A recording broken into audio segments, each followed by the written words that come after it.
करने के लिए। और सबसे विशेष आभार तो मातृशक्ति का। हमारे साथी मुझे बता रहे थे सुबह 11 बजे माताएं आकर के बैठ गई।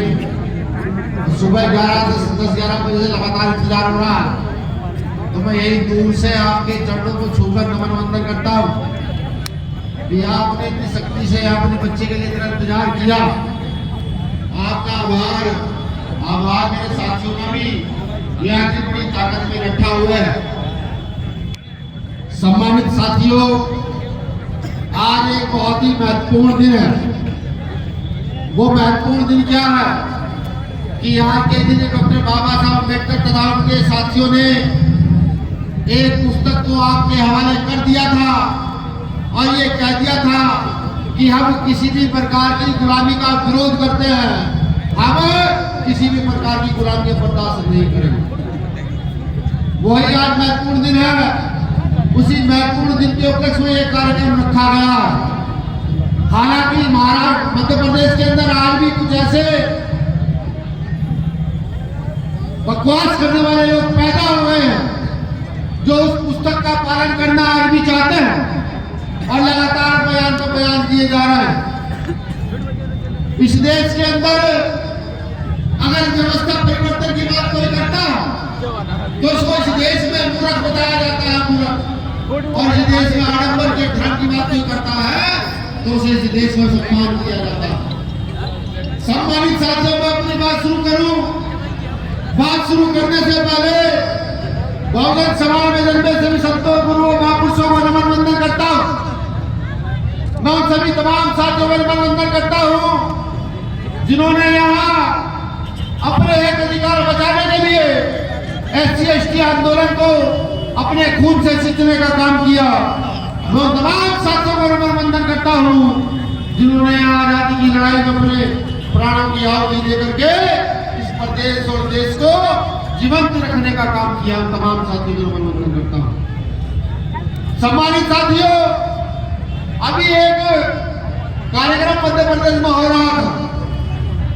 वहां गुरु की कुछ औलादें ये कह रही थी कि चाहे तो पैसा लेकर गौर से सुनिएगा बहुजन समाज के लोगों, यहाँ बैठे वो लोग, यहाँ तक मेरी आवाज जा रही है, वो लोग जो यहाँ समाज जातियों के हैं, पिछड़ी जातियों के हैं, तमाम जातियों के लोग हैं, वो अधिकारी कर्मचारी भी मेरी बात को गौर से सुनिएगा कि अभी एक क्षेत्र में कुछ लोगों ने मीटिंग की और कहा कि हम अपना राज स्थापित करना है, चाहे पैसे देकर करना पड़े और चाहे खून बहाकर अपना राज स्थापित करना पड़े। यहाँ पे मुसलमान लोगों ने बात कही। मैं उनको कह दूं कि पैसे छोड़ो, खून छोड़ो, तुम्हारे बाप यहाँ जिंदा है। जब तक अम्बेडकरवादी व्यवस्था के लोग यहाँ है तो तुम्हारी औकात नहीं कि तुम यहाँ पर उनके आधार पर राज स्थापित करके दिखा दो। बिल्कुल तुम्हारी औकात नहीं है। मुझे कहते हुए भी गर्व होता है कि एक समय पे डॉक्टर बाबा साहब अम्बेडकर ने सामूहिक तौर पर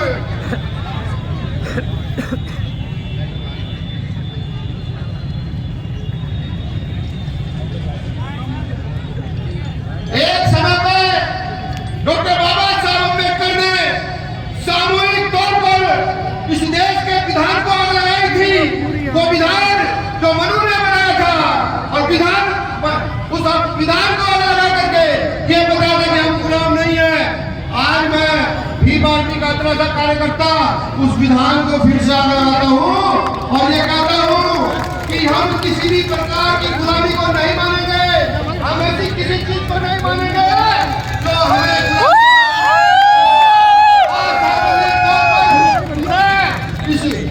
मनुस्मृति नाम की किताब को मैं आग लगाता हूँ। सम्मानित साथियों, ये तो मेरा आक्रोश था जो आपने देखा। अब वो बात जो हकीकत में होनी चाहिए, वो बात जो बात भारत के प्रत्येक नागरिक को समझनी चाहिए, वो बात जो इस देश की महिलाओं को, पुरुषों को, दलितों को, पिछड़ों को समझनी चाहिए। मैं आपको याद कराऊंगा 26 जनवरी 1950 का दिन जब डॉक्टर बाबा साहब अम्बेडकर आप सबके हाथ में कलम सब कुछ चले गए, आप सबके घर पर अच्छे कपड़े डालकर चले गए, आप सबके घरों में आजादी देकर चले गए, महिलाओं को उनका अधिकार देकर चले गए। 26 जनवरी 1950 के 50 करोड़ के बाबा साहब अम्बेडकर ने इस देश में संविधान लागू कराया और संविधान लागू कराने के बाद एक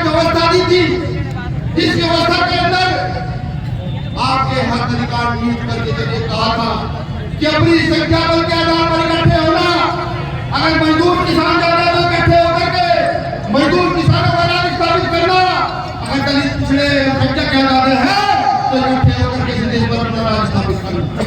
लेकिन ऐसा नहीं हुआ, ऐसा नहीं हुआ।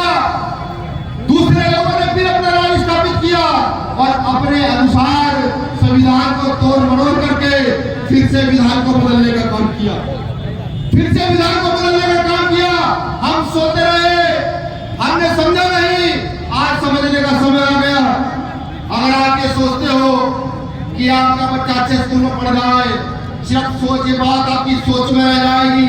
यहाँ जो खड़े पुलिस के कर्मचारी हैं, यहाँ जो खड़े दुकानों पर लोग मुझे सुन रहे हैं, यहाँ जो बड़ी बड़ी दुकानें हैं, अधिकारी कर्मचारी हैं, उनके बच्चे भी अच्छे स्कूल में भारत में शिक्षा ग्रहण नहीं कर सकते, क्योंकि भारत की शिक्षा नीति ऐसी हो गई है कि अगर आपका बच्चा किसी मंत्री के बच्चे के साथ पढ़ा भी गया तो वहां पर एकदम से जाति का, धर्म का और पैसे का फैक्टर बीच में आ जाएगा। क्या आप नहीं चाहते देश में कैसी शिक्षा है? आपका बच्चा, विधायक का बच्चा, डीएम का बच्चा, एसपी का बच्चा एक जैसे स्कूल में पढ़ रहा है, मजदूर का बच्चा, किसान का बच्चा एक जैसे स्कूल में पढ़ रहा है। क्या आप ये नहीं चाहते? ये अगर चाहते हो, ये अगर चाहते तो उसको एक ही चीज कर सकते हैं, देश का संविधान और संविधान में लिखित लोकतंत्र का अधिकार, और लोकतंत्र में आपके वोट की ताकत इस काम को कर सकती है, वरना दूसरी कोई ताकत नहीं उस काम को कर। आपने देखा होगा कि जब बुखार का सीजन चलता है तो बुखार जब होता है तो आप प्राइवेट हॉस्पिटल में जाते हो, 15,000 रुपए में आपके बच्चे का इलाज होता है। आप ब्याज पर लो, जेवर बेचो, जमीन बेचो, उस 50,000 रुपए में आपके बच्चे का इलाज किया जाएगा। लेकिन क्या आप नहीं चाहते कि एक जैसे हॉस्पिटल हो जाए कि अगर बुखार हो जाए तो